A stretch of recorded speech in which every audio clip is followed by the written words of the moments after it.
Hello दोस्तों, कैसे हैं आप? आई होप कि आप अच्छे होंगे। जैसा कि मैंने बिहार पुलिस का सीरीज चला रहा हूं, जिसमें से 5वां सीरीज आज मैं पढ़ाऊंगा। तो उम्मीद करते हैं कि मैंने जितना भी सीरीज मैंने पढ़ाया है आप देखे होइएगा। तो आज 5वां सीरीज है। 5वां सीरीज के माध्यम से हम चलिए अपनी तैयारी को बेहतर करेंगे और एक सीट जो है ना बिहार पुलिस में पक्का करेंगे। तो चलिए हम शुरू करते हैं।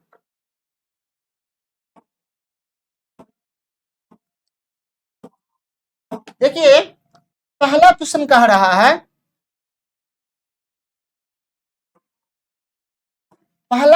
कि बिहार की सबसे महत्वपूर्ण नदी कौन सी है। मतलब बिहार के सबसे महत्वपूर्ण या प्रमुख नदी की पूछ रहा है। तो बिहार की अगर बात किया जाए, चलिए थोड़ा हम बिहार की नदी की बात करते हैं। बिहार की अगर नदी की बात किया जाए, बिहार की नदी बिहार की नदी की बात करते हैं, तो सबसे प्रमुख नदी, सबसे महत्वपूर्ण नदी गंगा नदी है। वो नदी है गंगा नदी है। वो नदी है गंगा नदी है। इसकी लंबाई बिहार में इसकी लंबाई 445 किलोमीटर है। कितना किलोमीटर है भैया? 445 किलोमीटर है बिहार में इसकी लंबाई। जब बिहार में 12 जिला से होकर गुजरता है। कितने जिला से होकर गुजरता है? 12 जिला से होकर गुजरता है। दूसरा देखा जाए तो दूसरा है कोसी नदी। दूसरा कौन नदी है? कोसी नदी बहुत ही इंपोर्टेंट है। बिहार में कोसी नदी की लंबाई 750 किलोमीटर है। कितना है? 750 किलोमीटर है। यह जो है महेश्वर की चोटी से निकलता है। महेश्वर की चोटी से निकलता है, जो नेपाल में पड़ता है। तीसरा अगर देखा जाए तो तीसरा है फल्गु नदी। कौन नदी है? फल्गु नदी है। कौन नदी है? फल्गु नदी है, जो गया के क्षेत्रों में बहती है। चौथा का देखा जाए तो चौथा है गंडक नदी। कौन नदी है? गंडक नदी है, जो सोमेश्वर की पहाड़ी से निकलता है। सोमेश्वर की पहाड़ी से निकलता है। अगला क्वेश्चन देखा जाए तो सरयू नदी। कौन नदी है? सरयू नदी और गंडक नदी एक ऐसी नदी है जो यूपी के साथ सीमा लगाती है। सरयू नदी। कौन नदी है? सरयू नदी है। इसके बाद अगर देखा जाए तो महानंदा नदी। कौन नदी है? महानंदा नदी है, जो बिहार के फेमस नदी में से एक नदी है।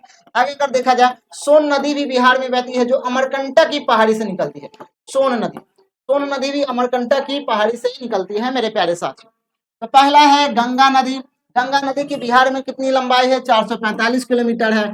बिहार में कितने जिलों से गुजरती है? 12 जिला से होकर गुजरती है, समझ आइए।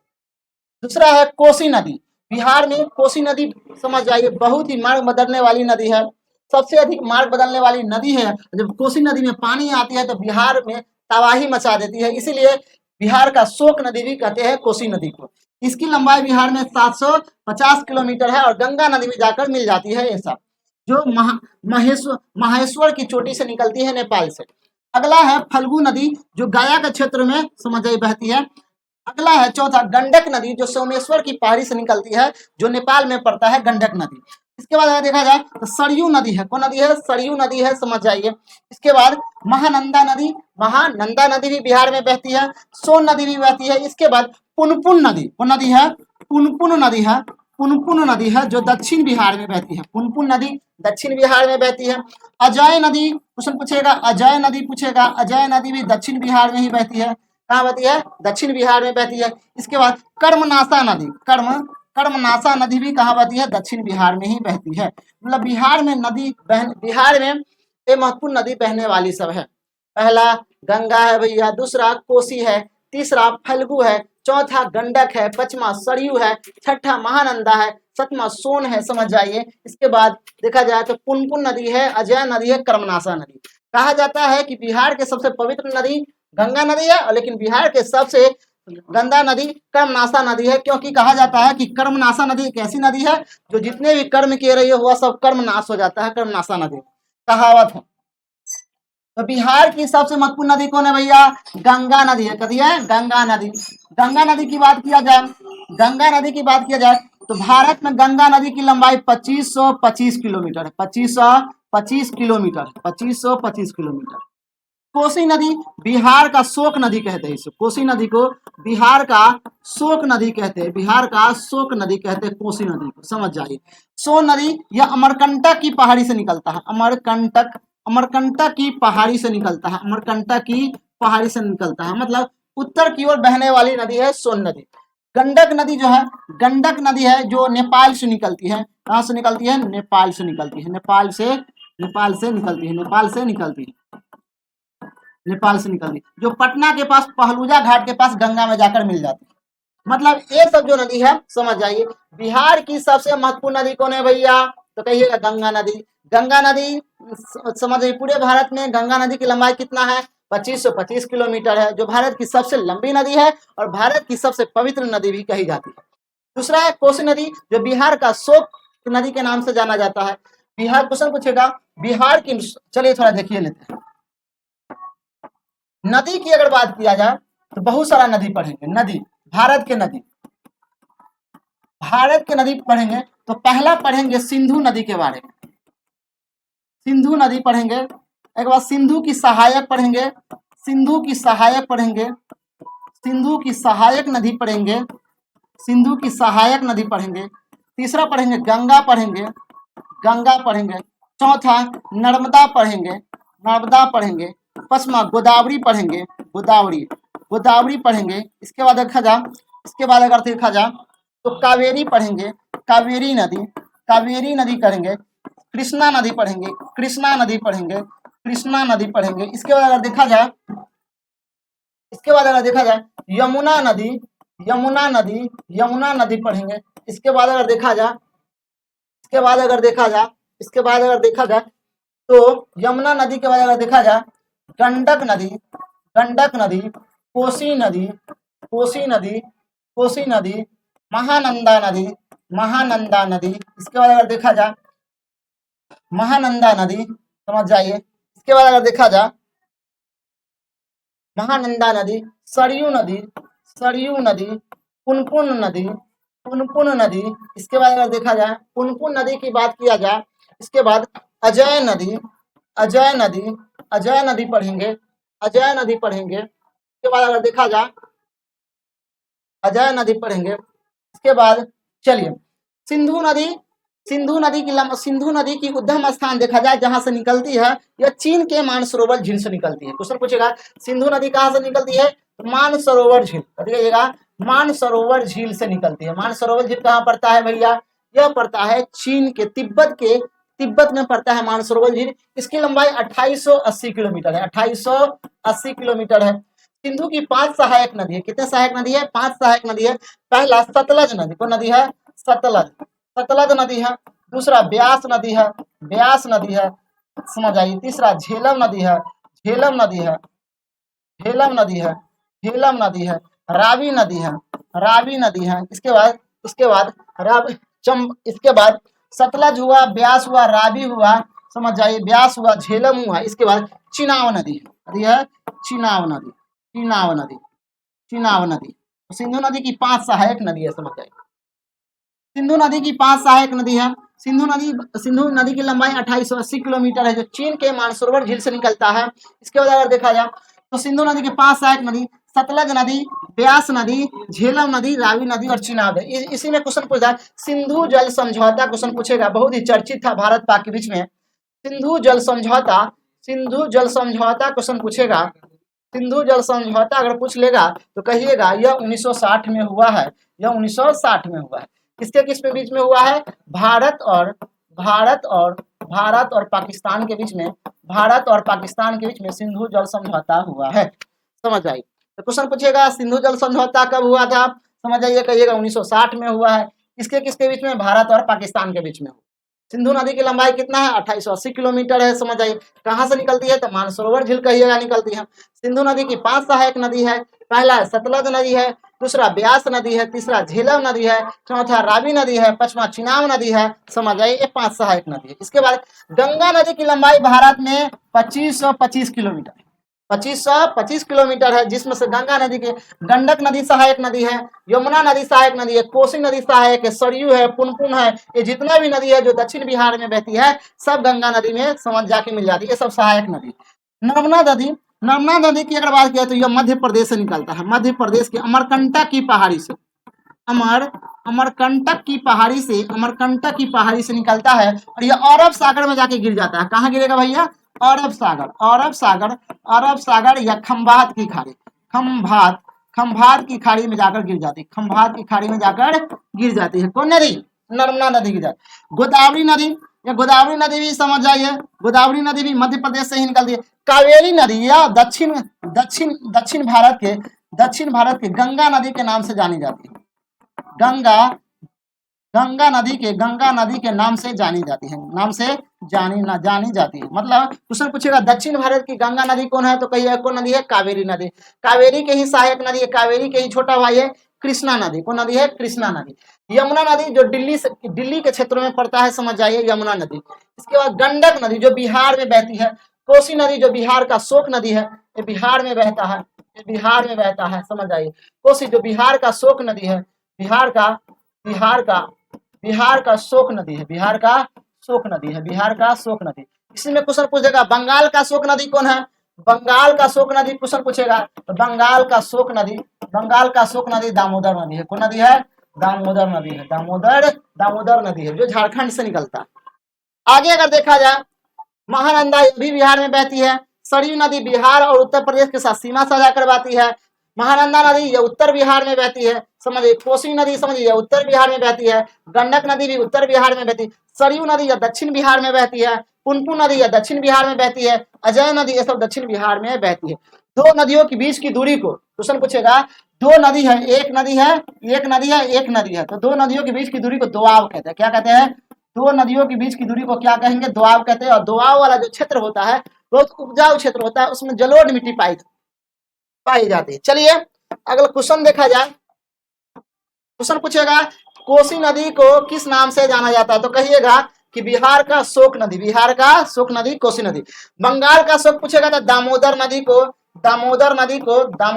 को बंगाल का शोक नदी कहते हैं, समझिए। पंजाब का शोक पूछेगा तो सतलज नदी को कभी कहिएगा, सतलज नदी को शोक नदी कहते हैं। कभी कहते हैं सतलज नदी को शोक नदी कहते हैं। भारत का शोक नदी किसे कहते हैं? ये हमको नहीं मालूम है भाई, तुम बताना भारत के शोक नदी कौन है। चलिए अगला क्वेश्चन है कि भारत के सबसे लंबी नदी कौन है, तो भारत की सबसे लंबी नदी कौन है? गंगा नदी है। इसकी लंबाई कितना है? 2525 किलोमीटर है। कितना है? 2525 किलोमीटर। ब्रह्मपुत्र नदी पूर्वी भारत के सबसे लंबी नदी, पूर्वी भारत के सबसे लंबी नदी, पूर्वी भारत के सबसे लंबी नदी, सबसे लंबी नदी है, पूर्वी भारत के सबसे लंबी नदी है, समझ आइए। ब्रह्मपुत्र नदी की बात करें तो भारत के सबसे चौड़ी नदी है, भारत के सबसे चौड़ी एवं समझिए गहरी नदी है, गहरी नदी। तो क्वेश्चन पूछेगा भारत के सबसे लंबी नदी गंगा नदी, भारत के चौड़ी नदी ब्रह्मपुत्र नदी, समझ आइए। इसके बाद भारत के चौड़ी गहरी नदी तो ब्रह्मपुत्र नदी है। ब्रह्मपुत्र नदी को असम में ब्रह्मपुत्र में अलग नाम से पुकारते हैं। चीन में इसे अलग नाम से पुकारा जाता है। असम में ब्रह्मपुत्र नदी को कौन सा नाम से पुकारा जाता है? कमेंट करके बताइएगा। चीन में ब्रह्मपुत्र नदी को क्या कहते हैं, आप कमेंट करके बताइएगा। गोदावरी नदी यह दक्षिण भारत की नदी है, कनमधी के दक्षिण भारत की सबसे लंबी नदी है, सबसे अच्छी नदी है, कहिएगा सबसे अच्छी नदी। दक्षिण भारत की सबसे लंबी नदी तो कावेरी नदी होगा, और कावेरी नदी को दक्षिण भारत का गंगा नदी भी कहा जाता है। अगला क्वेश्चन का है निम्नलिखित में कौन सा अरब सागर में गिरती है, तो अरब सागर में नर्मदा नदी गिरती है, नर्मदा नदी के अगर उद्गम स्थान देखा जाए तो उद्गम स्थान अमरकंटक की पहाड़ी है, अमरकंटक की पहाड़ी से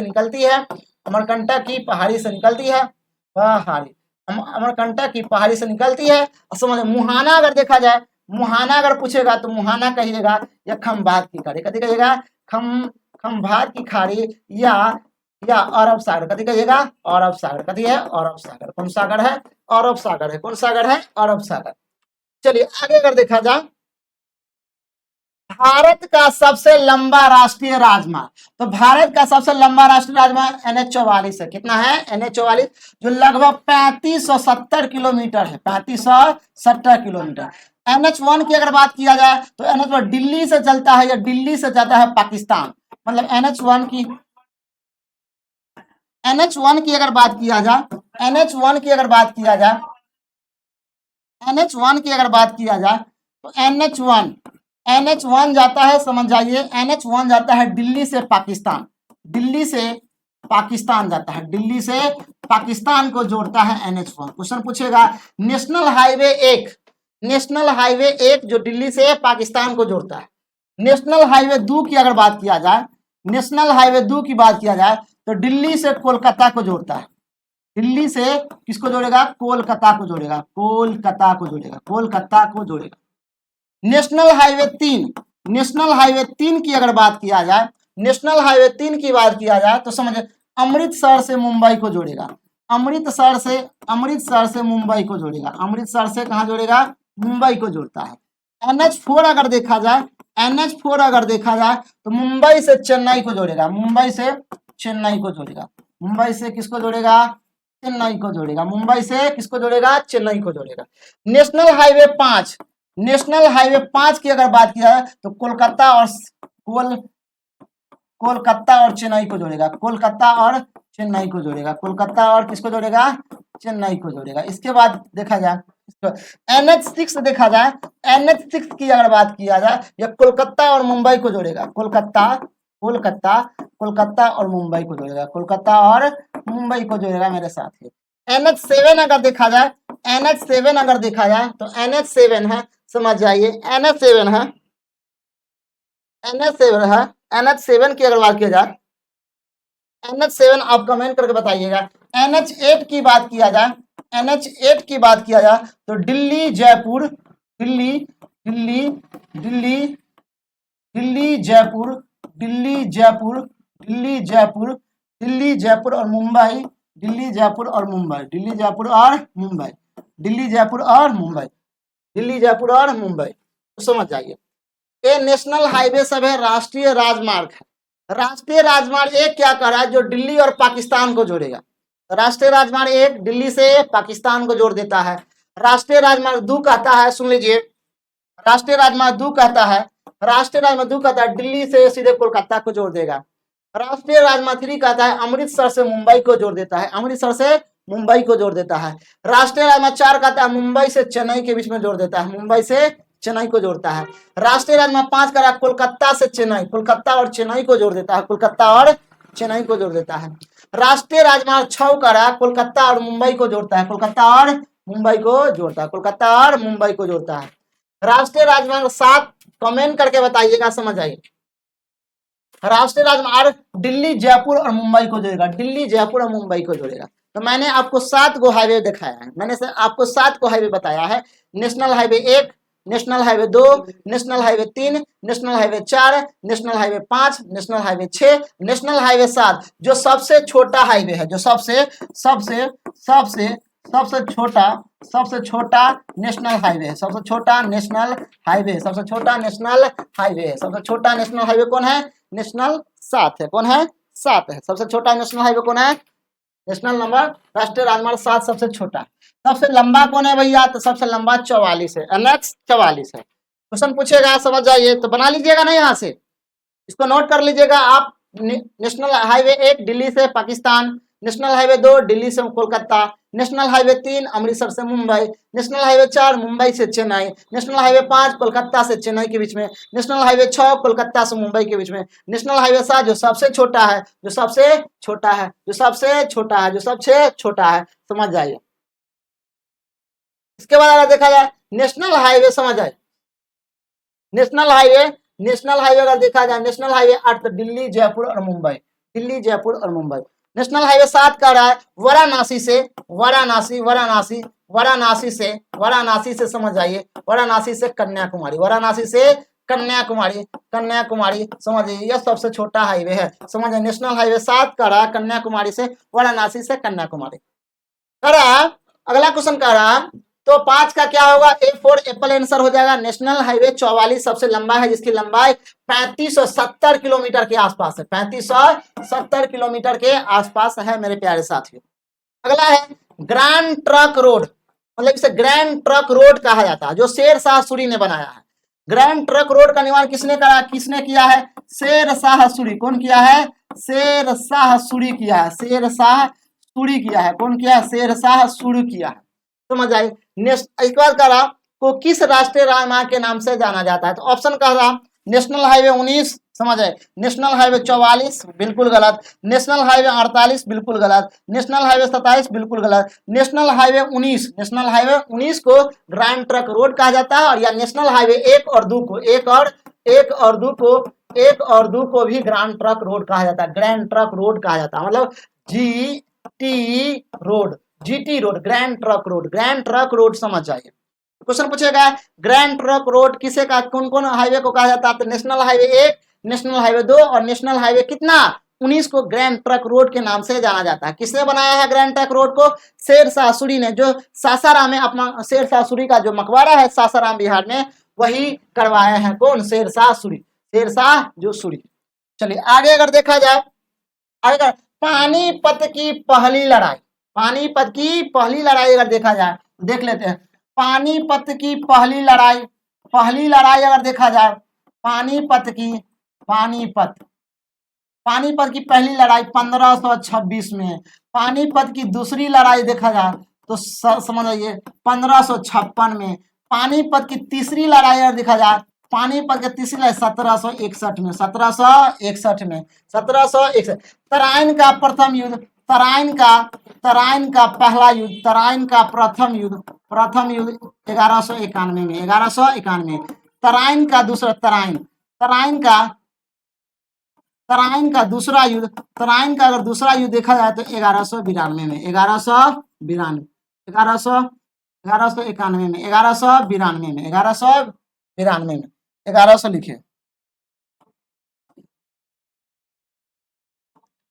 1191 में पहला, 1191 में दूसरा। तराइन का तीसरा युद्ध, तराइन का तीसरा युद्ध अगर देखा जाए तो 1193 में। 1193 में। इसके बाद देखा जाए, तो पानीपत का पहला, पानीपत का दूसरा, पानीपत का तीसरा। खानवा का युद्ध पूछेगा, खानवा का युद्ध 1527 में। 1527 में पूछेगा। चंदेरी का युद्ध पूछेगा तो 1528 में। 1528 में। घाघरा का युद्ध पूछेगा तो 1529 में। 1529 में। जितना युद्ध है सब बावड़े लड़ा है, समझ जाइए। तो पानीपत की पहली लड़ाई 1556 में, पानीपत की दूसरी लड़ाई 1556 में, पानीपत की तीसरी लड़ाई 1761 में, समझ जाइए। खानवा का युद्ध 1527 में, चंदेरी का युद्ध 1528 में, घाघरा का युद्ध 1528 में, समझ जाइए। तराइन का प्रथम युद्ध 1191 में, तराइन का दूसरा युद्ध 1192 में। 1192 में। तराइन का तीसरा युद्ध 1193 में। 1193 में, समझ जाइए। इसको 1100 कर लीजिए।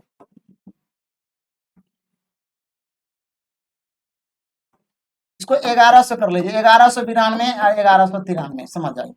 इसके बाद कलिंग युद्ध की बात किया जाए तो 261 ईसा पूर्व में। 261 ईसा पूर्व में। इसके बाद अगर देखा जाए तो बहुत सारा युद्ध है। इसके बाद घाघरा का युद्ध हो गया।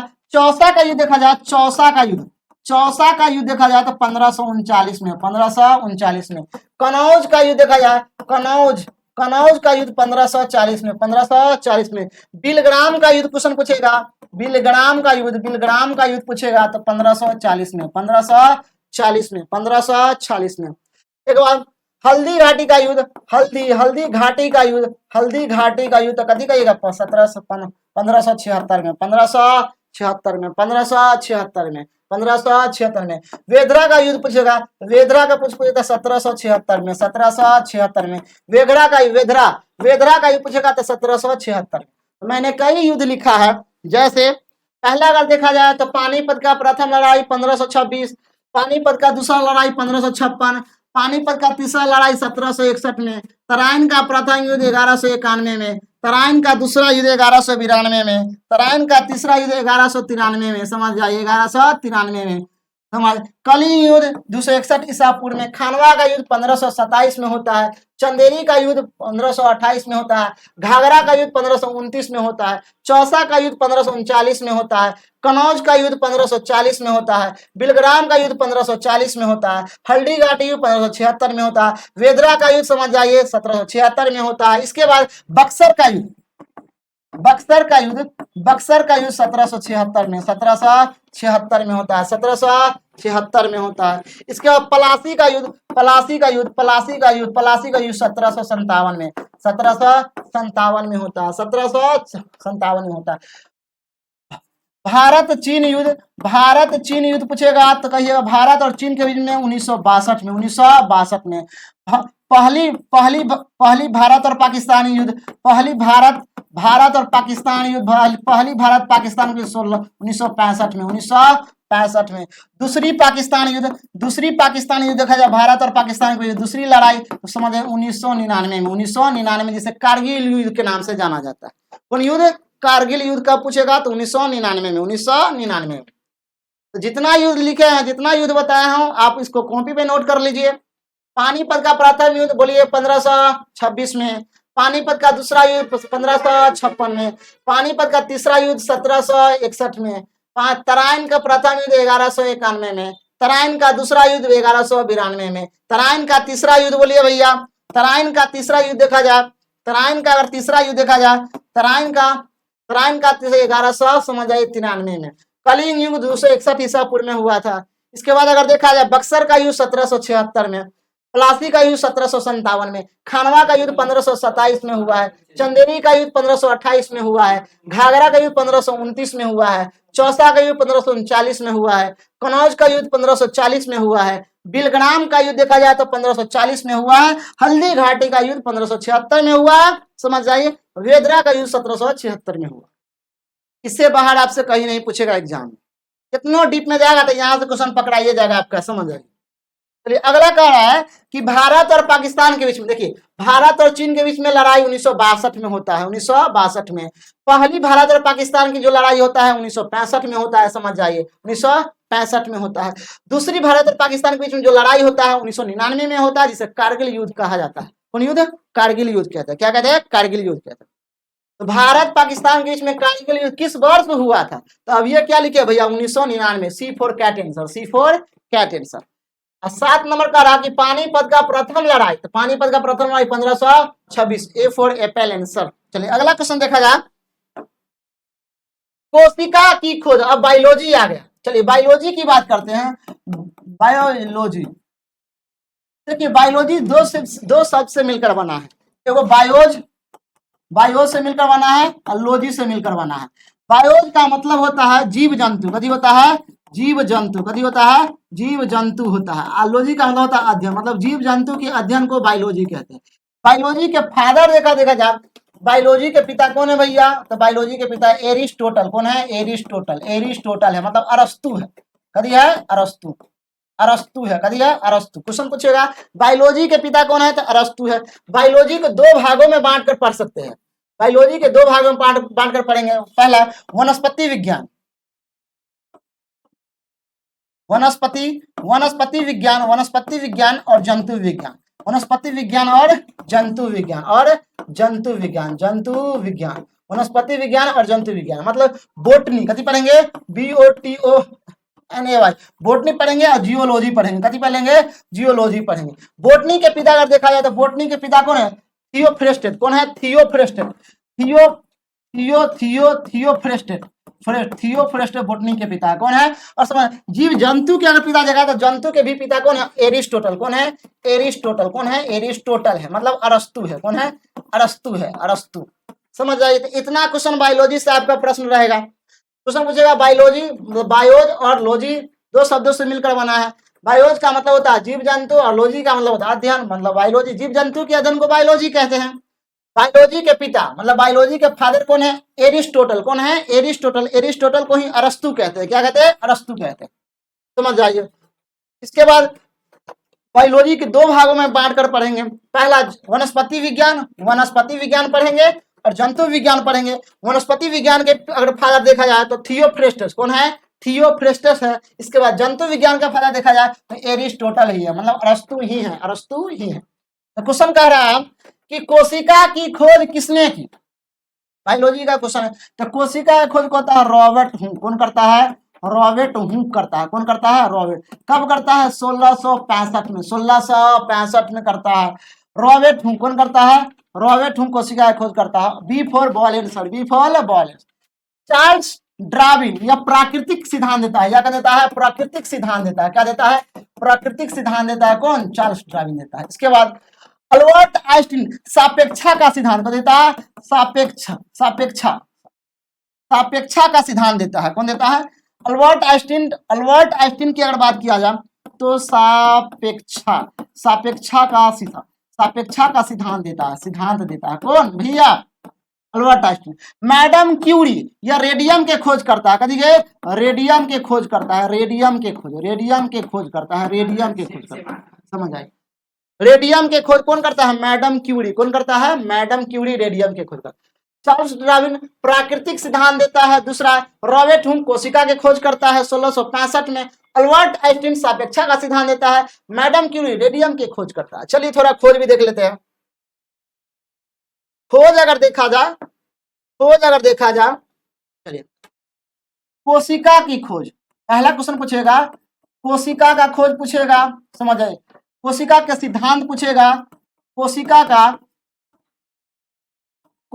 सिद्धांत पूछेगा, कोशिका के सिद्धांत के खोज। कोशिका में जीव द्रव का क्वेश्चन, जीव द्रव का खोज क्वेश्चन पूछेगा, जीव द्रव्य का खोज, जीव द्रव का खोज। इसके बाद माइटोकॉन्ड्रिया, माइटोकॉन्ड्रिया, माइटोकॉन्ड्रिया की खोज पूछेगा, माइटोकॉन्ड्रिया की खोज पूछेगा। इसके बाद आपसे क्वेश्चन पूछेगा लाइसोसोम, लाइसोसोम का खोज क्वेश्चन पूछेगा, लाइसोसोम का खोज क्वेश्चन पूछेगा। समझ जाइए, लाइसोसोम का क्वेश्चन पूछेगा। इसके बाद पूछेगा, इसके बाद क्वेश्चन में क्या था?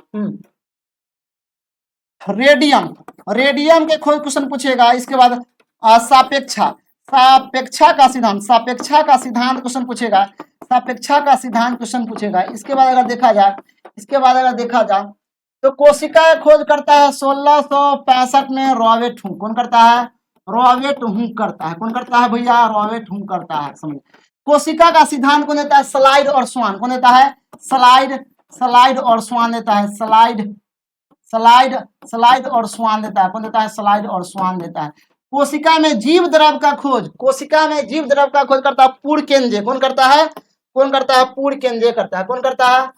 पुरकेंजे करता है। पुरकेंजे कौन करता है? पुरकेंजे करता है। इसके बाद अगर देखा जाए माइटोकॉन्ड्रिया, माइटोकॉन्ड्रिया खोज करता है कार्ल बेंडा। कौन करता है? कार्ल बेंडा, कार्ल बेंडा करता है। कार्ल बेंडा माइटोकॉन्ड्रिया खोज करता है। Lysosome de Duve. कौन करता है? De Duve, de Duve lysosome का कौन खोज करता है? डी डुब्बे।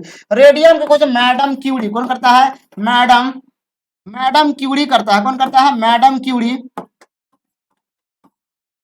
मैडम क्यूरी करता है, मैडम क्यूरी करता है रेडियम के खोज। इसके बाद अगर देखा जाए सापेक्षा का सिद्धांत अल्बर्ट, अल्बर्ट आइंस्टीन। कौन करता है? अल्बर्ट आइंस्टीन, अल्बर्ट आइंस्टीन करता है, अल्बर्ट आइंस्टीन करता है। समझ आइए, एक खोज सब है, आपके एग्जाम में पूछ सकता है। समझ आइए। तो पहला है कोशिका की खोज, तो कोशिका की खोज 1665 में कौन करेगा? रॉबर्ट हुक करेगा। दूसरा है कोशिका का सिद्धांत स्लाइड और स्वान देता है। कौन देता है? स्लाइड और स्वान देता है। तीसरा है जीव द्रव का खोज। कौन है? जीव द्रव का खोज, जीव द्रव का, कोशिका में जीव द्रव का खोज किसने किया है भैया?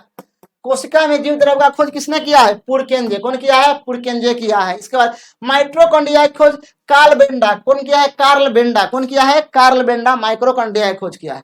लाइसोसोम, लाइसोसोम की खोज डी डुब्बे। कौन किया है? डी डुब्बे किया है। रेडियम की खोज मैडम क्यूरी किया है। और सापेक्षा का सिद्धांत देखा जाता है अल्बर्ट आइंस्टीन किया है।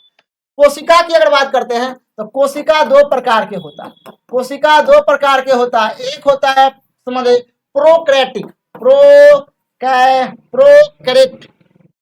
प्रोकैरियोटिक कोशिका,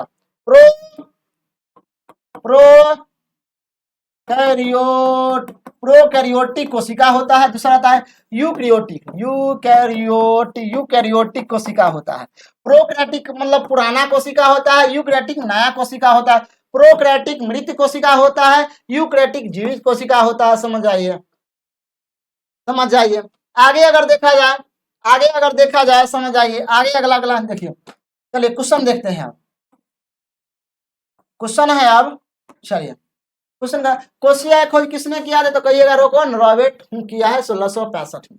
अगला है कोशिका का ऊर्जा गृह, मतलब पावर, कोशिका का पावर हाउस किसे कहते हैं? तो कोशिका का पावर हाउस कहते हैं माइटोकॉन्ड्रिया को। किसे कहते हैं? माइटोकॉन्ड्रिया को कोशिका का पावर हाउस कहते हैं। माइटोकॉन्ड्रिया को कोशिका का पावर हाउस कहते हैं। अब देखिए कोशिका का, कोशिका का पावर हाउस, कोशिका का पावर हाउस, पावर हाउस की अगर बात किया जाए तो कोशिका का पावर हाउस बताइए। तो आज आई के बाद आत्महत्या की थैली, आत्महत्या की थैली, आत्महत्या की थैली, आत्महत्या की थैली किसे कहते हैं? आत्महत्या की थैली किसे कहते हैं? अगला क्वेश्चन है, अगला क्वेश्चन है, समझ आइए, अगला क्वेश्चन है आत्महत्या की थैली किसे कहते हैं? समझ आइए। कोशिका का, कोशिका का, कोशिका का केंद्र किसे कहते हैं? कोशिका का, कोशिका का केंद्र, कोशिका का केंद्र की अगर बात किया जाए तो कोशिका का केंद्र किसे कहते हैं? किसे कहते हैं? कोशिका के अध्ययन को क्या कहते हैं? कोशिका के, कोशिका के अध्ययन के, कोशिका के अध्ययन को क्या कहते हैं? कोशिका के अध्ययन को क्या कहते हैं? कोशिका के, कोशिका के, कोशिका के, कोशिका के, समझ आइए, कोशिका के, कोशिका के, अब देखिए यहाँ पे सबसे छोटी कोशिका पूछा जाए, सबसे छोटी कोशिका, सबसे छोटी कोशिका पूछा जाए, सबसे छोटी कोशिका पूछा जाए, सबसे छोटी कोशिका पूछा जाए तो क्या कहिएगा भैया? वो बता दीजिए। सबसे बड़ी कोशिका, सबसे बड़ी कोशिका, सबसे बड़ी कोशिका, सबसे बड़ी कोशिका पूछेगा तो वो बता दीजिए। समझ आइए, सबसे बड़ी कोशिका किस जीव की सबसे बड़ी कोशिका होती है? समझ आइए, सबसे बड़ी कोशिका किसकी होती है वो बता दीजिएगा। चलिए देखते हैं। कह रहा है कि कोशिका का पावर हाउस माइटोकॉन्ड्रिया,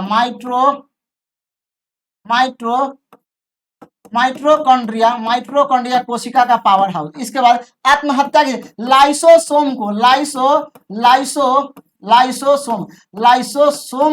लाइसोसोम को आत्महत्या की थैली कहते हैं। लाइसोसोम को आत्महत्या की थैली कहते हैं।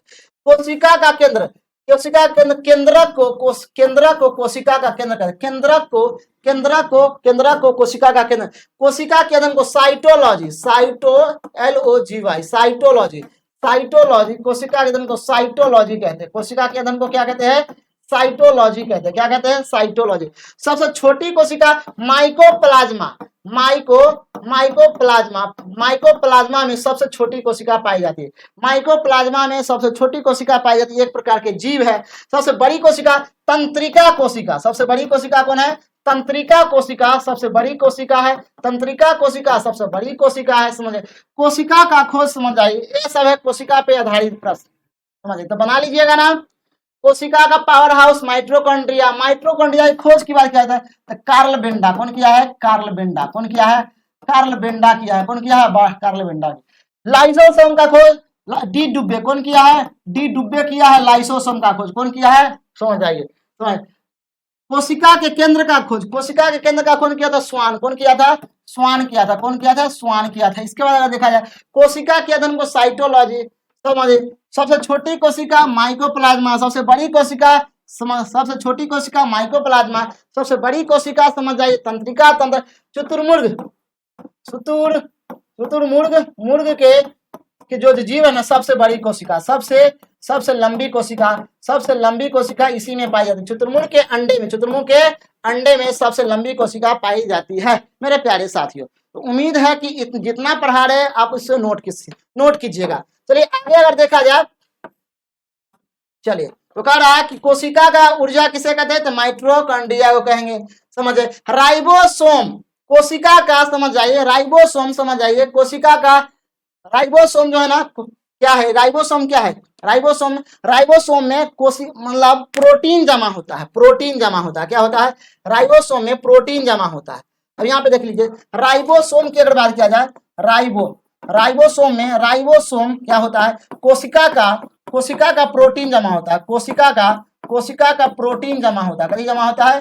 प्रोटीन जमा होता है, प्रोटीन जमा होता है, मतलब प्रोटीन भंडार है। कौन है? प्रोटीन। राइबोसोम क्या है? प्रोटीन भंडार है। क्या है भैया? प्रोटीन भंडार है, मतलब प्रोटीन भंडार है। प्रोटीन का भंडार करता है। प्रोटीन का क्या करेगा? भंडार करेगा कौन? राइबोसोम। माइटोकॉन्ड्रिया समझ आइए, कोशिका का क्या है? कोशिका का क्या है? पावर हाउस है, गृह ऊर्जा। केंद्र, कोशिका का केंद्र को केंद्र कहते हैं, समझ आइए। आगे अगला क्वेश्चन देखा जाए, बौद्ध धर्म के संस्थापक कौन थे? एम बहुत ही वीवीआई प्रश्न है। बौद्ध धर्म के संस्थापक, यहां से प्रश्न निश्चित है कि बनता ही है। बौद्ध धर्म के संस्थापक पूछा जा, संस्थापक पूछेगा, समझ आए तो गौतम बुद्ध। कौन है? गौतम बुद्ध बौद्ध धर्म के संस्थापक है, समझ जाइए। इसके बाद इनका जन्म की बात किया जाए तो जन्म की अगर बात किया जाए, इनका जन्म होता है 563 ईसापुर में, 563 ईसापुर में, 563 ईसापुर में। यह गौतम बुद्ध कहाँ के रहने वाले थे? नेपाल के रहने वाले थे। कहाँ के? नेपाल के रहने वाले थे, मतलब नेपाल के लुम्बिनी के रहने वाले थे। लुम्बिनी में इसका जन्म हुआ है, लुम्बिनी में। कहा? लुम्बिनी में इसका जन्म हुआ है। इनके पिता का नाम देखा जाए तो इनका पिता का नाम है सूर्योधन। कथी नाम है? सूर्योधन। सूर्योधन नाम है। माता का अगर नाम देखा जाए तो माता का नाम है, समझ जाइए, माया देवी। कथी नाम है? माया देवी माता का नाम है, समझ जाइए, माया देवी माता का नाम है। बचपन का नाम देखा जाए, बचपन का नाम देखा जाए तो बचपन का नाम है, समझ जाइए, बचपन का नाम है सिद्धार्थ। कथी नाम है? सिद्धार्थ नाम है, सिद्धार्थ नाम है। इसके बाद अगर देखा जाए पत्नी का अगर देखा जाए, पत्नी का अगर देखा जाए तो पत्नी का नाम है यशोधरा। कथी नाम है? यशोधरा। कथी नाम है? यशोधरा नाम है। कथी नाम है? यशोधरा नाम। तो गौतम बुद्ध के कुछ परिचय जान लीजिए आप। गौतम बुद्ध के परिचय कह रहा है, समझ जाइए। बौद्ध धर्म के संस्थापक, तो क्वेश्चन पूछेगा, कहिए कथी कहिएगा? गौतम बुद्ध। पूछेगा इनका जन्म कब हुआ है तो 563 ईसापुर में, 563 ईसापुर में लुम्बिनी नामक जगह पे। कौन नामक जगह पे? लुम्बिनी नामक जगह पे। कहाँ पड़ता है? नेपाल में पड़ता है। कहाँ पड़ता है? नेपाल में पड़ता है। कभी पड़ता है? नेपाल में पड़ता है। इसके बाद देखा जाए इनके पिता का नाम सूर्योधन नाम है। कथी नाम है? सूर्योधन नाम है इसके पिता का नाम। कथी नाम है? सूर्योधन नाम है। क्या नाम है? सूर्योधन नाम है इसके पिता का नाम। आगे अगर देखा जाए बचपन का नाम क्या है तो बचपन का नाम सिद्धार्थ है। क्या नाम है? सिद्धार्थ इसका बचपन का नाम है। पत्नी का नाम देखा जाए तो यशोधरा। कथी है? यशोधरा। 29 वर्ष के अवस्था में, 29 वर्ष के अवस्था में, 29 वर्ष के अवस्था में यह घर से निकल जाता है। जब घर से निकलता है तो इसका क्या? महावी निष्करण कहा जाता है। महावी निष्करण कहा जाता है, समझ आइए। जब घर से निकलता है तो समझिए। बौद्ध धर्म के 3 रत्न हैं। बौद्ध धर्म के 3 रत्न हैं। बौद्ध धर्म के 3 सम्यक ज्ञान, सम्यक आचरण, सम्यक शिक्षा, समझ आइए। बौद्ध धर्म के कितने रत्न हैं? 3 रत्न हैं। बौद्ध धर्म के कितने रत्न हैं? 3 रत्न हैं, समझ जाए। बौद्ध धर्म की गौतम बुद्ध की शिक्षा की बात किया जाए, गौतम बुद्ध की शिक्षा की बात किया जाए तो समझ आइए यह होता है गौतम बुद्ध की शिक्षा फल्गु नदी के तट पे, और फल्गु नदी के तट पे होता है। फल्गु नदी के तट पे होता है गया में। कहाँ होता है? गया में होता है। कहाँ होता है? गया में होता है, जिसे निरंजना नदी भी कहा जाता है, समझ जाइए। आगे अगर देखा जाए गौतम के संस्थापक कौन है भैया तो कभी कहिएगा गौतम बुद्ध। कौन है? बौद्ध धर्म के संस्थापक कौन है? पहला कौन है? गौतम बुद्ध है। जन्म की बात किया जाए तो 563 ईसापुर में लुम्बिनी में, नेपाल में हुआ। पिता का नाम सूर्योधन। कथी नाम है? पिता का नाम सूर्योधन नाम है। माता का नाम माया देवी है। कौन है? माया देवी माता का नाम है। बचपन का नाम सिद्धार्थ है। बचपन का नाम क्या है? सिद्धार्थ है, समझ जाइए। पत्नी का नाम यशोधरा है। कथी नाम है? पत्नी का नाम क्या है? यशोधरा है। इसके बाद अगर देखा जाए बौद्ध धर्म के 3 रत्न क्या है? बौद्ध धर्म के 3 रत्न क्या है तो कहिएगा सत्य, अहिंसा और करुणा। सत्य, अहिंसा और करुणा बिल्कुल गलत है, बिल्कुल गलत है, समझ जाइए। बुद्ध, धर्म और संघ, ऑप्शन नंबर बी सही है। ऑप्शन नंबर बी सही है। बुद्ध, धर्म और संघ जो है ना, बौद्ध धर्म के 3 रत्न है। बौद्ध धर्म के 3 रत्न है, समझ जाइए। आगे अगर देखा जाए देखिए बौद्ध धर्म को प्रचार प्रसार करने के लिए 4 बौद्ध संगीत का आयोजन हुआ है। चार बौद्ध संगीत का आयोजन हुआ है। 4 बौद्ध संगीत का आयोजन हुआ है। पहला बौद्ध संगीत की बात किया जाए, चलिए नेक्स्ट पेज ले लेते हैं।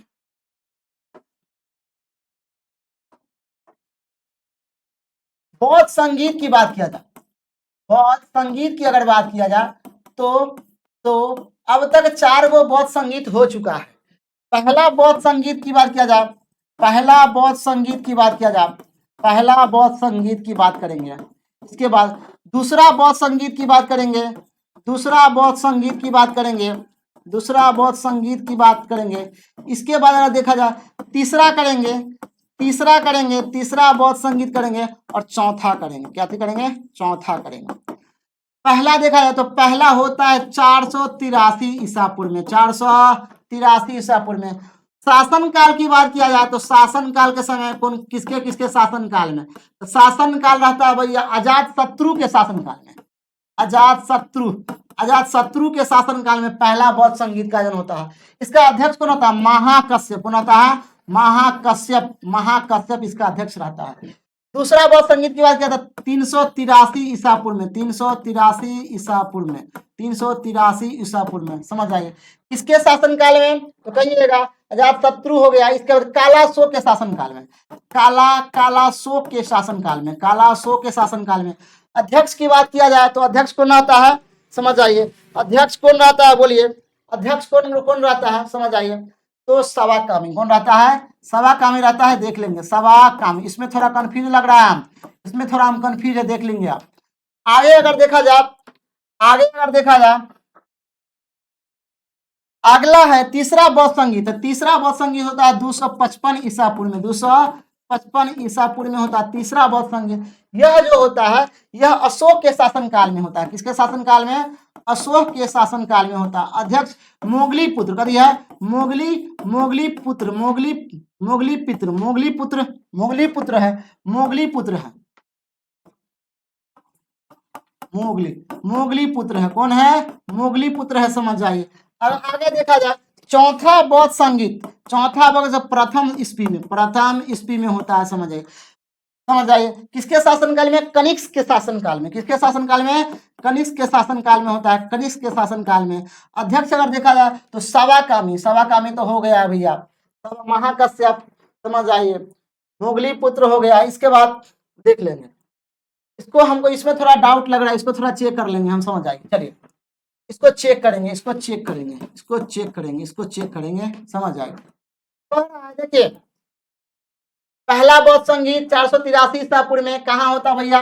किसके शासनकाल में? अजात शत्रु के शासनकाल में पहला बौद्ध संगीत होता है। समझ आइए पहला बौद्ध संगीत होता है। समझ आइए ये होता है पहला बौद्ध संगीत होता है राजगीर में, राजगीर में। कहाँ होता है? राजगृह में। कभी होता है?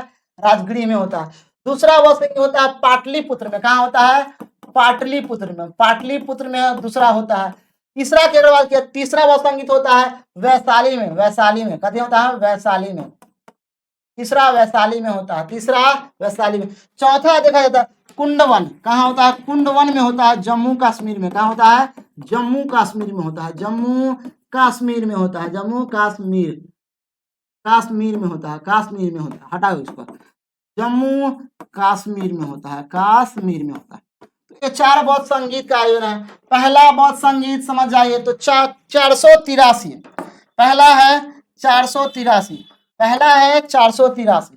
पहला कौन है? 483 किसके शासनकाल में? अजात शत्रु के शासनकाल में भैया। किसके शासनकाल में? अजात शत्रु के शासनकाल में।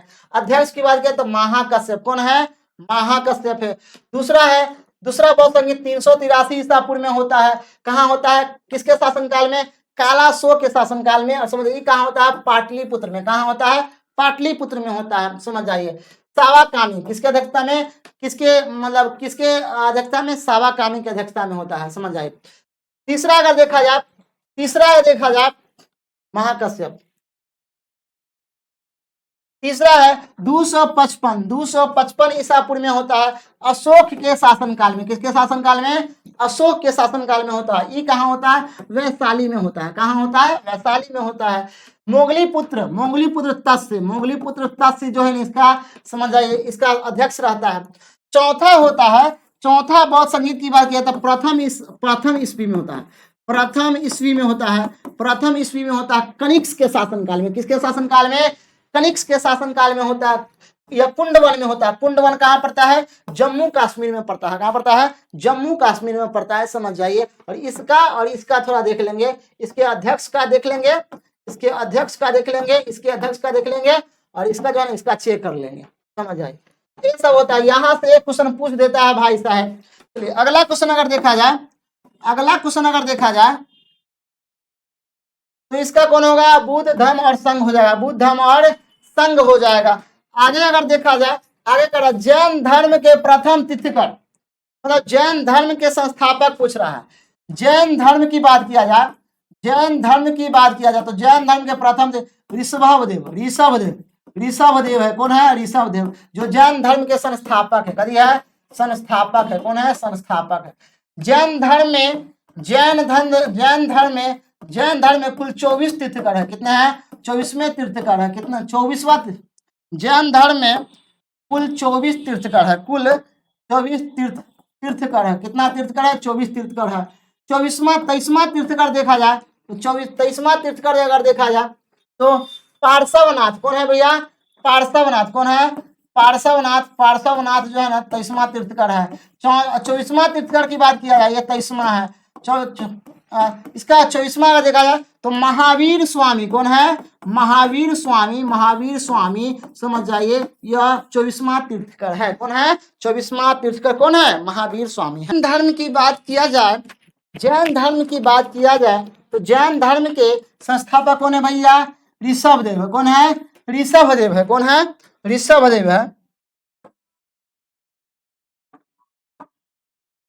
समझे, जैन धर्म में कुल 24वें तीर्थकर है। कितना तीर्थकर है, 24 तीर्थकर है, जिसमें 24वां तीर्थकर की बात किया जाए तो कौन है भैया, 24वां तीर्थकर की बात किया जाए, 24वां तीर्थकर की बात किया जाए, 24वां तीर्थकर की बात किया जाए तो ये महावीर स्वामी। कौन है, महावीर स्वामी है। कौन है, महावीर स्वामी है, महावीर स्वामी है। इसके बाद अगर देखा जाए, इसके बाद अगर देखा जाए, इसके बाद कौन है, महावीर स्वामी है, महावीर स्वामी है। इसके बाद जैन धर्म की बात किया जाए, महावीर स्वामी की बात किया जाए, महावीर स्वामी की बात किया जाए, महावीर स्वामी की अगर बात किया जाए तो महावीर स्वामी की अगर बात करते हैं, चलिए देख लेते हैं। महावीर स्वामी का जन्म अगर बात किया जाए तो महावीर स्वामी का जन्म होता है 540 ईसापुर में, 540 ईसापुर में होता है। ये कहाँ होता है, कुंडग्राम में। कहाँ होता है, कुंडग्राम में होता है, कुंडग्राम में होता है, कुंडग्राम में होता है। यह कहाँ पड़ता है, वैशाली में पड़ता है। कहाँ पड़ता है, वैशाली में पड़ता है। कहाँ पड़ता है, वैशाली में।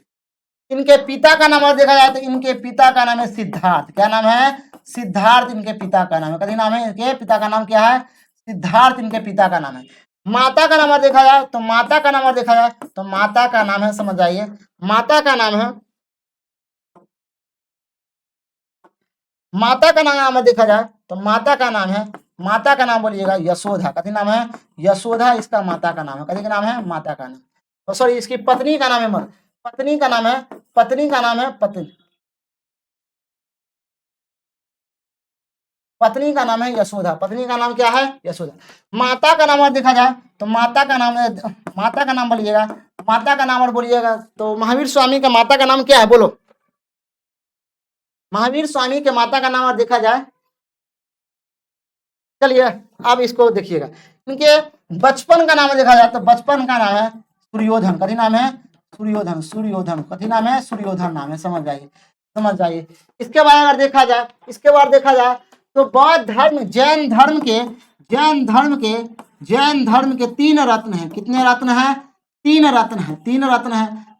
सम्यक ज्ञान पहला है, सम्यक ज्ञान, सम्यक ज्ञान, सम्यक ज्ञान, सम्यक आचरण, सम्यक आचरण, सम्यक आचरण, आचरण। एक और है, एक और है जो आप बताइएगा, जो एक और है जो आप बताइएगा, सम्यक दर्शन। कभी है, सम्यक दर्शन। कभी नाम है, सम्यक दर्शन। कभी नाम है, सम्यक दर्शन नाम है, सम्यक दर्शन नाम है। तो जैन धर्म के 3 रत्न है, समझ जाइए। आगे अगर देखा जाए, नंद वंश के संस्थापक कौन है, तो नंद वंश के संस्थापक कौन है, महापद्म नंद है। कौन है, महापद्म नंद है। कौन है, नंद वंश। एक बार शक नंद वंश अगर देखा जाए तो नंद वंश, नंद वंश। इसके बाद अगर देखा जाए, नंद वंश से पहले नंद वंश हो जाएगा तो नंद वंश के संस्थापक कौन है, महापद्म नंद है। सुसुनाग वंश कौन है? सुसुनाग वंश है। कौन है? कालाशोक। सुसुनाग वंश के संस्थापक सुसुनाग वंश के संस्थापक कौन है? सिमुख है। कौन है? घनानंदन। नंद वंश के संस्थापक कौन है? महापद्म घनानंद। नंद वंश के प्रतापी राजा कौन है? घनानंदन है। घनानंदन है। पुराणों के अनुसार महापद्मनंद को और किस नाम से जाना जाता है? तो पहला है सर्व छत्रांतक नाम, पहला सही है। उग्रसेन के नाम से भी जाना जाता है। तीसरा है कलिका अंश, मतलब सभी नाम से जाना जाता है। सभी नाम से जाना जाता है किसको? महापद्मनंद को। महापद्म किसके अनुसार? पुराणों के अनुसार। अगला है मौर्य वंश की स्थापना किसने किया? मौर्य वंश की स्थापना किसने किया है? तो इसका है चंद्रगुप्त मौर्य। कौन किया है? चंद्रगुप्त मौर्य। मौर्य वंश की अगर बात किया जाए, मौर्य वंश की अगर बात किया जाए तो संस्थापक कौन है भैया? संस्थापक पूछेगा तो कहिएगा चंद्रगुप्त मौर्य। कभी कहिएगा चंद्रगुप्त मौर्य। चंद्रगुप्त मौर्य मौर्य के अगर देखा जाए चंद्रगुप्त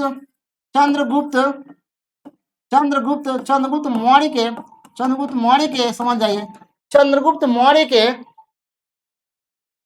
प्रधानमंत्री पूछेगा, चंद्रगुप्त मौर्य के प्रधानमंत्री पूछेगा तो कथी कहिएगा? चाणक्य। कौन है? चाणक्य है। कौन है? चाणक्य है। चाणक्य का दूसरा नाम है विष्णुगुप्त। कथी नाम है? विष्णुगुप्त। कथी नाम है? विष्णुगुप्त। विष्णुगुप्त का दूसरा नाम है कौटिल्य। कथी नाम है? कौटिल्य। मतलब इसका 3 गो नाम है। इसका 3 नाम है। पहला चाणक्य है, दूसरा विष्णुगुप्त इसी को कहते हैं, और कौटिल्य भी इसी को कहते हैं। इन्होंने एक पुस्तक लिखा है अर्थशास्त्र। तो पूछेगा अर्थशास्त्र में क्वेश्चन पूछेगा अर्थशास्त्र के लेखक कौन है? तो कथी कहिएगा? चाणक्य है। कौन है? चाणक्य। अर्थशास्त्र को कितने भागों में बांटा है? 15 भागों में। कितने भागों में बांटा है? 15 भागों में बांट दिया है। 15 भागों में बांट दिया है। कौन बांट दिया है? चाणक्य बांट दिया है। चंद्रगुप्त मौर्य की अगर बात किया जाए तो चंद्रगुप्त मौर्य मगध की गद्दी पे, कौन की गद्दी पे? मगध की 326 ईसा पूर्व में गद्दी पे बैठता है। 326 ईसा पूर्व में गद्दी को बैठता है। चंद्रगुप्त मौर्य के बाद आता है इसका बेटा बिंदुसार। कौन आता है? बिंदुसार। कथी आता है? बिंदुसार आता है। बिंदुसार के बाद आता है कौन आता है? बिंदुसार के बाद अशोक आता है। कौन आता है? अशोक आता है। अशोक के बाद उदयीन आता है। कौन आता है?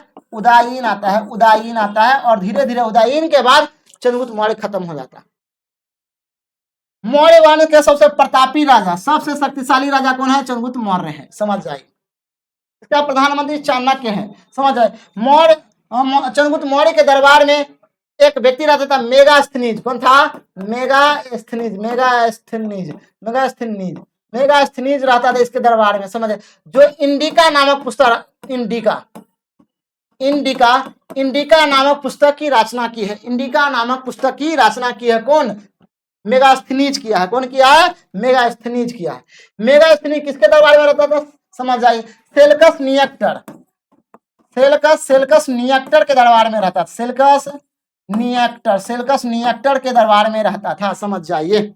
आगे करा, निम्नलिखित में कौन सा मौर्य शासक अपने शिलालेख के लिए प्रसिद्ध है? समझ जाइए। तो मौर्य शासन में सबसे अधिक शिलालेख की अगर बात किया जाए तो अशोक का शिलालेख सबसे प्रसिद्ध है। शिलालेख की बात किया जाए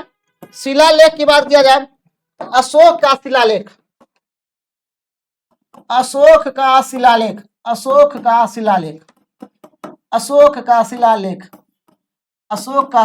की बात करते हैं। तो अशोक का शिलालेख की खोज, अशोक के शिलालेख की खोज की बात किया जाए, शिलालेख खोज की अगर बात किया जाए तो इसका खोज कौन किया है भैया? अशोक के शिलालेख की खोज कौन किया है? तो कहिएगा, समझ जाइए, पादग्रेट किया है। समझ जाइए। यह किया है 1750 में किया है। अशोक के शिलालेख देखा जाए, अशोक के शिलालेख की बात किया जाए, अशोक के शिलालेख का अध्ययन सबसे पहले अगर देखा जाए तो अशोक के शिलालेख का अध्ययन करता है कौन भैया? 1837 में करता है जेम्स प्रीसेप। कौन करता है? जेम्स प्रीसेप करता है। जेम्स प्रीसेप करता है। कौन करता है? जेम्स प्रिसेप करता है। आगे अगर देखा जाए तो अशोक के 7वां अभिलेख, अशोक के 7वां अभिलेख, 7वां अभिलेख सबसे लंबा अभिलेख है, सबसे लंबा अभिलेख है, सबसे समझ आइए लंबा अभिलेख है, सबसे लंबा अभिलेख है, समझ आइए। अशोक के समझ आए, अशोक के अन्य नाम है, अशोक के प्रियदर्शी, अशोक के अन्य नाम की अगर बात किया जाए, अन्य नाम भी है, समझ जाइए। अशोक के अन्य नाम आप कमेंट करके बताइएगा कि अशोक को किन किन नाम से पुकारा जाता है। अशोक ने कलिंग युद्ध जीता है, कलिंग युद्ध की बात किया जाए, कलिंग युद्ध की बात किया जाए तो 261 ईसा पूर्व में होता है, 261 ईसा पूर्व में होता है। अशोक की बात किया जाए तो अशोक लास्ट में बौद्ध धर्म ग्रहण कर लेता है, अशोक अशोक अंतिम में बौद्ध धर्म ग्रहण कर लेता है। कौन धर्म है? बौद्ध धर्म ग्रहण कर लेता है, अशोक समझ आइए, अशोक जो है ना, अशोक 101 भाई था, अशोक के पास 101 भाई था। सबसे अंतिम भाई की बात किया जाए तो सबसे अंतिम भाई था कुनिक था, सबसे अंतिम भाई कौन था? कुनिक था। कौन था भैया? कुनिक था। तो ये सब अशोक का समझ जाइए इतिहास है। अशोक के शिलालेख का पायग्रेट 1750 में खोज किया था। अशोक के शिलालेख का अध्ययन 1837 में किया था, जेम्स प्रिसेप ने किया था, समझ जाइए। अशोक के 7वां अभिलेख सबसे लंबा अभिलेख है। अशोक के अन्य नाम समझिए, कमेंट करके बताइएगा। कलिंग युद्ध पर कौन जीतता है? अशोक जीतता है।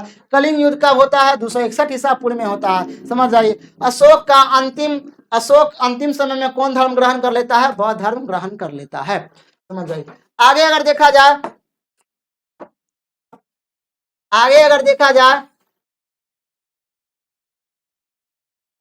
चलिए तो आगे है, समझ जाइए। तो अपने शिलालेख के लिए प्रसिद्ध है, कौन शिलालेख के लिए प्रसिद्ध है? अशोक प्रसिद्ध है। अगला क्वेश्चन अगर देखा जाए, वांडीवास का युद्ध 1760 में, 1760 में वांडीवास का युद्ध हुआ था। 1757 में पलासी का युद्ध हुआ था, इसके बाद अगर देखा जाए 1764 में बक्सर का युद्ध हुआ था, 1764 में। 1760 में वांडीवास का युद्ध हुआ था। 1761 में कोई युद्ध नहीं हुआ था। 1776 में हुआ था वेघड़ा का युद्ध, समझ जाइए। ये सब देख लीजिएगा। आगे है, वेधड़ा का युद्ध किसके बीच में हुआ था? यही क्वेश्चन है। वेधड़ा का युद्ध किसके बीच में हुआ? तो कहिएगा अंग्रेज और डच के बीच में। Option B for ball answer हो जाएगा। चलिए अगला कह रहा है, इलेक्ट्रॉन की खोज किसने किया है? बहुत ही बढ़िया क्वेश्चन है। इलेक्ट्रॉन की खोज किसने किया है? तो कहिएगा इलेक्ट्रॉन का खोज किया जे थॉमसन। कौन किया है? J Thomson. कौन किया है? जे थॉमसन किया है।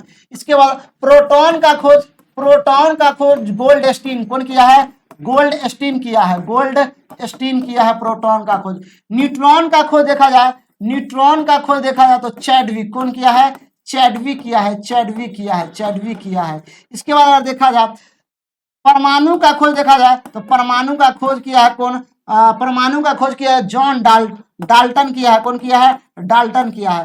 परमाणु संरचना की देखा जाए, परमाणु संरचना का खोज किया है रदरफोर्ड। कौन किया है? रदरफोर्ड किया है। कौन किया है? रदरफोर्ड किया है। इसके बाद अगर देखा जाए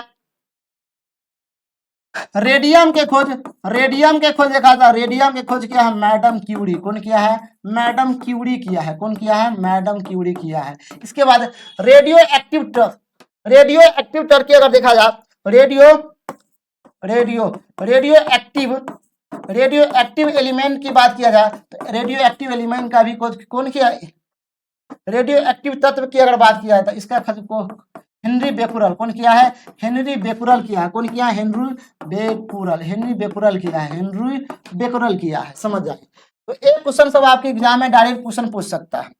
पहला अगर देखा जाए पहला करा इलेक्ट्रॉन का खोज तो कहिएगा जे थॉमसन। कौन किया है? जे थॉमसन किया है, प्रोटॉन का गोल्डस्टीन किया है, न्यूट्रॉन का खोज चैडविक किया है, परमाणु का खोज डाल्टन किया है, परमाणु संरचना का खोज रदरफोर्ड किया है, समझ आइए। रेडियम का खोज समझिए madam Curie, radio active element का खोज हेनरी बेकुलर किया है। कौन किया है? Henry Becquerel. तो ऑप्शन का रहा इलेक्ट्रॉन का खोज कौन किया? जे थॉमसन किया है। रदरफोर्ड के बाद क्या था? परमाणु संरचना, परमाणु संरचना के खोज कर दिया है, ये समझ आइए। इसके बाद अगर देखा चैडविक या न्यूट्रॉन के खोज किया है, न्यूट्रॉन के खोज चैडविक कर दिया है, समझ आइए। इसका गोल्डस्टीन या प्रोटॉन के खोज किया है, प्रोटॉन के खोज किया है गोल्डस्टीन, समझ आइए। एक क्वेश्चन सब आपके एग्जाम में बन सकता है। पोलियो किसके कारण होता है? तो समझ आइए पोलियो वायरस के कारण होता है। किसके कारण होता है? वायरस। वायरस को ही कहते हैं जीवाणु। क्या कहते हैं? विषाणु। क्या कहते हैं? विषाणु कहते हैं। क्या कहते हैं? विषाणु। चलिए विषाणु से होने वाला रोग, विषाणु से होने वाला रोग देखेंगे। विषाणु से होने वाला रोग,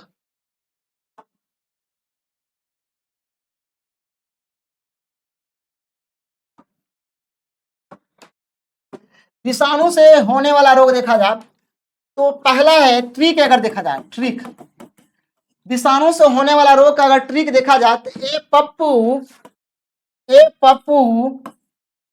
ए पप्पू हमारी छोटी के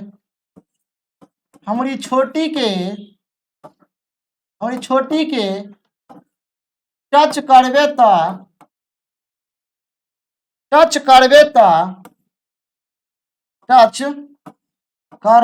करबे त खदेड़ के मारब, खदेड़ के मारब। ये देखिए ये विषाणु से होने वाला रोग का ट्रिक है। कह रहा है कि ए पप्पू हमारी छोटी के टच करबे तो खदेड़ के मारब। ए से पहला, ए से एड्स, पहला ए से एड्स, एक्वायर्ड इम्यूनोडिफेंसी सिंड्रोम।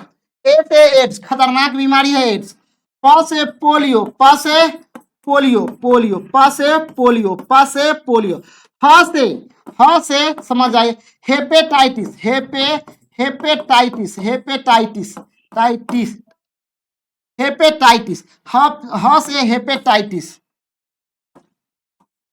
से हेपेटाइटिस, समझ आइए। म से मेनेजाइटिस, म से मेनेजाइटिस। आगे है र से रेबीज, छोटी से छोटी माता, समझ आए। छो से छोटी माचा। के से कोरोना, के से कोविड-19। इसके बाद टच